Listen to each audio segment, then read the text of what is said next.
KKR versus SRH ಪಂದ್ಯ 2026ರ IPL 19ನೇ ಸೀಸನ್ನ 6ನೇ ಪಂದ್ಯ ಇದಾಗಿದ್ದು Kolkata night Riders versus SRH ಅಂತಾನೆ ಹೇಳ್ಬೋದು. ಈಗ ಎರಡೂ ಟೀಮ್ಗಳು ಮುಖಾಮುಖಿ ಆಗ್ತಾ ಇದೆ. ಹಾಗಾದರೆ ಇಲ್ಲಿ ನಾವು ಮುಖ್ಯವಾಗಿ ಗಮನಿಸಬೇಕಾಗಿರುವಂಥದ್ದು ಏನಪ್ಪ ಅಂತಂದರೆ ಕೆಕೆಆರ್ ವರ್ಸಸ್ ಎಸ್ಆರ್ಎಚ್ನ ಸ್ಟ್ರಾಟಜಿಗಳು ಯಾವ ಥರ ಇದೆ, ಎರಡೂ ಟೀಮ್ಗಳ ಪ್ಲಸ್ಗಳೇನು ಮೈನಸ್ಗಳೇನು ಎಲ್ಲವನ್ನೂ ಕೂಡ ಇವತ್ತಿನ ದಿನ ನಾವು ನೋಡ್ತಾ ಹೋಗೋಣ. ಈಗಾಗಲೇ ಕೆಕೆಆರ್ ವರ್ಸಸ್ ಎಸ್ಆರ್ಎಚ್ ಈ ಹಿಂದಿನ ಸೀಸನ್ಗಳಲ್ಲಿ ಈಗಾಗಲೇ 30ಕ್ಕೂ ಹೆಚ್ಚು ಪಂದ್ಯಗಳನ್ನು ಆಡಿದ್ದಾರೆ. ಅದರಲ್ಲಿ ಕೆಕೆಆರ್ ಅವರು 20ಕ್ಕೂ ಹೆಚ್ಚು ಪಂದ್ಯಗಳನ್ನು ಗೆದ್ದಿದ್ದರೆ ಎಸ್ಆರ್ಎಚ್ ಅವರು 10ಕ್ಕೂ ಹೆಚ್ಚು ಪಂದ್ಯವನ್ನು ಗೆದ್ದಿದ್ದಾರೆ.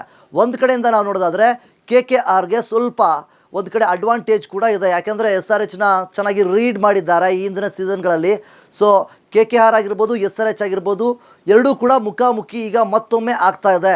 ಹಾಗಾದರೆ ಕೋಲ್ಕತ್ತಾ ನೈಟ್ ರೈಡರ್ಸ್ನ ಕ್ಯಾಪ್ಟನ್ ಅಜಿಂಕ್ಯ ರಹಾನೆ ಅವರಿದ್ದಾರೆ, ಒಬ್ಬ ಅತ್ಯುತ್ತಮವಾದಂತಹ ಪ್ಲೇಯರ್ ಅಂತಲೇ ಹೇಳ್ಬೋದು.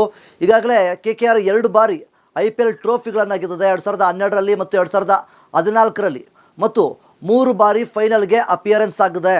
ಇನ್ನು ಇದಿಷ್ಟು ಕೆಕೆಆರ್ ಆದರೆ ಸನ್ರೈಸರ್ಸ್ ಬಗ್ಗೆ ನಾವು ನೋಡೋದಾದರೆ ಸನ್ರೈಸರ್ಸ್ನ ಕ್ಯಾಪ್ಟನ್ ಇಶಾನ್ ಕಿಶನ್ ಅವರು ಒಬ್ಬ ಒಳ್ಳೆ ಅಗ್ರೆಸಿವ್ ಪ್ಲೇಯರ್ ಮತ್ತು ಅಗ್ರೆಸಿವ್ ಕ್ಯಾಪ್ಟನ್ ಅಂತ ಹೇಳ್ಬೋದು. ಈಗಾಗಲೇ IPL 2016ರಲ್ಲಿ ಒಂದು ಚಾಂಪಿಯನ್ಶಿಪ್ ಕೂಡ ಹೊಂದ್ಕೊಂಡಿರುವಂಥದ್ದು, 3 ಬಾರಿ ಈಗಾಗಲೇ ಫೈನಲ್ಗೆ ಅಪಿಯರೆನ್ಸ್ ಆಗಿದೆ. ಇನ್ನು ನಾನು ಈಗಾಗಲೇ ಹೇಳಿದಾಗೆ 30 ಬಾರಿ ಏನು ಮುಖಾಮುಖಿ ಆಗಿದೆ, ಅದರಲ್ಲಿ 20 ಬಾರಿ ಕೋಲ್ಕತ್ತಾ ನೈಟ್ ರೈಡರ್ಸ್ ಗೆದ್ದಿದ್ರೆ 10 ಬಾರಿ ಸನ್ರೈಸರ್ಸ್ ಅವರು ಗೆದ್ದಿದ್ದಾರೆ. ಓಕೆ, ಹಾಗಾದರೆ ಕೆಕೆಆರ್ನ ಪ್ರೆಡಿಕ್ಟೆಡ್ ಪ್ಲೇಯಿಂಗ್ 11 ಯಾವ ಥರ ಇದೆ ಅಂತ ನೋಡ್ಕೊಂಬರೋಣ ಬನ್ನಿ. ಮೊದಲನೇದಾಗಿ ಕ್ಯಾಪ್ಟನ್ ಅಜಿಂಕ್ಯ ರಹಾನೆ ಅವರು ಒಬ್ಬ ಅದ್ಭುತವಾದಂತಹ ಬ್ಯಾಟ್ಸ್ಮನ್ ಆ್ಯಂಡ್ ಅದ್ಭುತವಾದಂತಹ ಕ್ಯಾಪ್ಟನ್ ಅಂತಲೇ ಹೇಳ್ಬೋದು.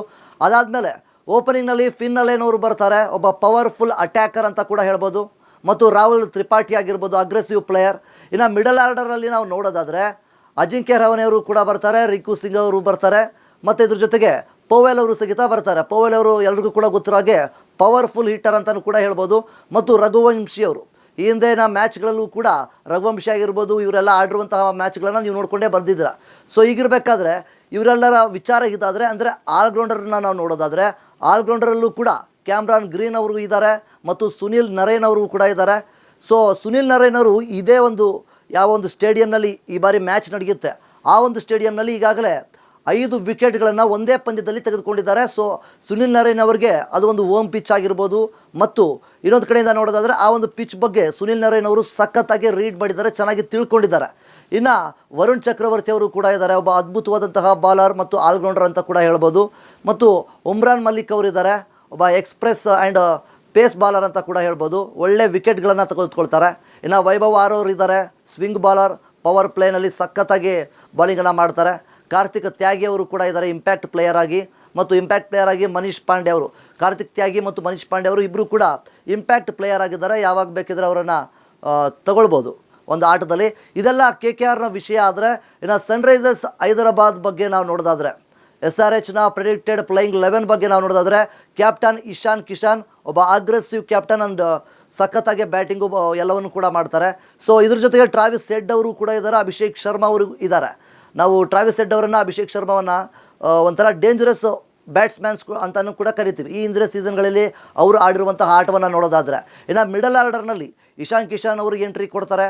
ಅದಾದಮೇಲೆ ಎನ್ರಿಚ್ ಕ್ಲಾಸೆನ್ ಅವರು ಕೂಡ ಎಂಟ್ರಿ ಕೊಡ್ತಾರೆ. ಈ ಹಿಂದಿನ ಮ್ಯಾಚ್ನಲ್ಲಿ ನಾವು ನೋಡೋದಾದರೆ ಎನ್ರಿಚ್ ಕ್ಲಾಸೆನ್ ಅವರು ಒಂದು ತಕ್ಕ ಮಟ್ಟದಲ್ಲಿ ಚೆನ್ನಾಗೇ ಆಡಿದ್ರು, ಫಾರ್ಮಲ್ಲಿ ಎನ್ರಿಚ್ ಕ್ಲಾಸೆನ್ ಅವರು ಇದ್ದಾರೆ. ಇದಾದಮೇಲೆ ನಿತೀಶ್ ಕುಮಾರ್ ರೆಡ್ಡಿ ಅವರು ಕೂಡ ಈ ಒಂದು ಆಟದಲ್ಲಿರ್ತಾರೆ, ಅವರು ಕೂಡ ಸಖತ್ತಾಗಿ ಬ್ಯಾಟಿಂಗನ್ನು ಮಾಡ್ತಾರೆ.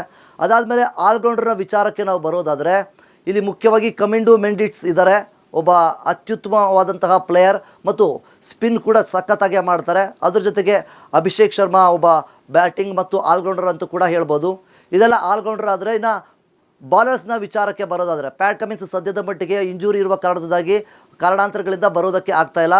ಇನ್ನು ಹರ್ಷಲ್ ಪಟೇಲ್ ಆಗಿರ್ಬೋದು, ಹರ್ಷಲ್ ಪಟೇಲ್ ಅವರು ಡೆತ್ ಓವರ್ಗಳಲ್ಲಿ ತುಂಬಾ ಯೂಸ್ ಆಗ್ತಾರೆ, ಮತ್ತು ಜಯದೇವ್ ಉನದ್ಕಟ್ ಆಗಿರ್ಬೋದು, ಶಿವಮ್ ಮಾವಿ ಆಗಿರ್ಬೋದು, ಇವರೆಲ್ಲರೂ ಕೂಡ ಪವರ್ ಪ್ಲೇನಲ್ಲಿ ಸಖತ್ತಾಗೆ ಬಾಲಿಂಗನ್ನು ಮಾಡ್ಕೊಳ್ತಾರೆ. ಸೊ ಇದಿಷ್ಟು ಬಾಲಿಂಗ್ನ ವಿಚಾರ. ಇನ್ನು ಇಂಪ್ಯಾಕ್ಟ್ ಪ್ಲೇಯರ್ ಬಗ್ಗೆ ನಾವು ನೋಡೋದಾದರೆ ಬ್ರೀಡನ್ ಕ್ಯಾರ್ಸ್ ಇದ್ದಾರೆ, ಒಬ್ಬ ಅದ್ಭುತವಾದಂತಹ ಬಾಲರ್. ಇನ್ನು ಇಶಾನ್ ಮಲಿಂಗ ಅವರು ಕೂಡ ಇದ್ದಾರೆ, ಯಾರ್ಕರ್ ಸ್ಪೆಷಲಿಸ್ಟ್ ಅಂತಲೂ ಕೂಡ ಹೇಳ್ಬೋದು. ಸೊ ಈ ರೀತಿಯಾಗಿ ಅದ್ಭುತವಾದಂತಹ ಪ್ಲೇಯರ್ಸ್ಗಳನ್ನು ಕೂಡ ಒಳಗೊಂಡಿರುವಂಥದ್ದು. ಇನ್ನು ಪಿಚ್ ರಿಪೋರ್ಟ್ನ ನಾವು ನೋಡೋದಾದರೆ ಈಡನ್ ಗಾರ್ಡನ್ ಕೋಲ್ಕತ್ತಾದಲ್ಲಿ ನಡೆಯುವಂತಹ ಮ್ಯಾಚ್ ಇದು 2026ರ 6ನೇ ಪಂದ್ಯ ಇದಾಗಿದ್ದು. ಈ ಒಂದು ಈಡನ್ ಗಾರ್ಡನ್ ಪಿಚ್ ಏನಿದೆ ಅತಿ ಹೆಚ್ಚಾಗಿ ಬ್ಯಾಟಿಂಗ್ ಸರ್ಫೇಸ್ ಏರಿಯಾ ಅಂತಲೇ ಹೇಳ್ಬೋದು. ಅಂದರೆ ಬ್ಯಾಟಿಂಗಿಗೆ ಒಂದು ಕಡೆಯಿಂದ ಸಖತ್ತಾಗಿ ಸಪೋರ್ಟ್ ಮಾಡುತ್ತೆ.